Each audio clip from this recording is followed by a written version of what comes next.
خادمین لنگر کے لیے دعا کریں کہ اللہ تعالیٰ انہیں ان کی خدمت سے بڑھ کے عطا فرمائے، کیونکہ دیکھیں وہ آپ ہمیشہ میں آپ کو بتاتا ہوں، آپ سے پہلے آتے ہیں، آپ کے بعد جاتے ہیں، بے پناہ خدمت کرتے ہیں۔ اگر ان سے کوئی غلطی ہو جائے، کوئی سختی ہو جائے، کل بھی ایک بندہ مجھے دربار میں آ کے بتا رہا تھا، پریشان تھا، کچھ سختی ہو جائے، تھوڑی سی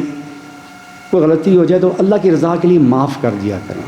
اس لیے کہ دیکھیں وہ چند لوگ ہوتے ہیں، ہزاروں لوگوں کو ڈیل کر رہے ہوتے ہیں۔ کسی وقت انسان ہے، تلخی آ جاتی ہے، غصہ آ جاتا ہے، ہر انسان، آپ کو بھی آتا ہوگا گھر میں، آپ کے اپنے بچے جب آپ کو تنگ کرتے ہیں، جگر کے ٹکڑے، بچوں سے اولاد سے پیارا اور کون ہوتا ہے، وہ بھی زیادہ جب تنگ کر رہے ہوتے ہیں، ماؤں کو تنگ کر رہے ہوتے ہیں، ماں بھی غصے میں آگے تھپڑ مار دیتی۔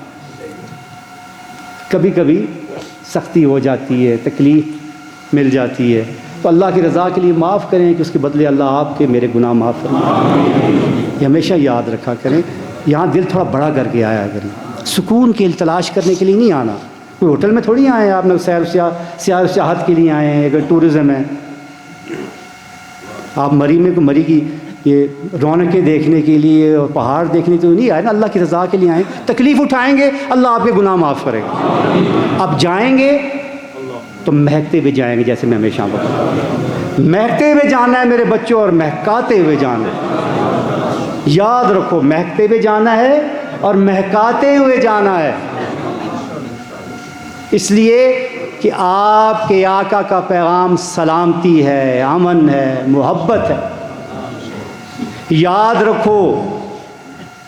اچھے اخلاق اور میٹھی زبان بھی صدقہ جاریہ ہے،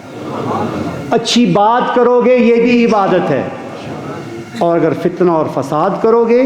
تو یہ قتل سے بھی بڑا جرم ہے۔ اس لیے جہاں جاؤ مہکتے ہوئے جاؤ، مہکاتے ہوئے جاؤ، آقا کریم علیہ الصلاۃ والسلام کی اس نسبت کے نور کو عام کرتے ہوئے جاؤ۔ اللہ تعالیٰ آپ کا حامی و ناصر۔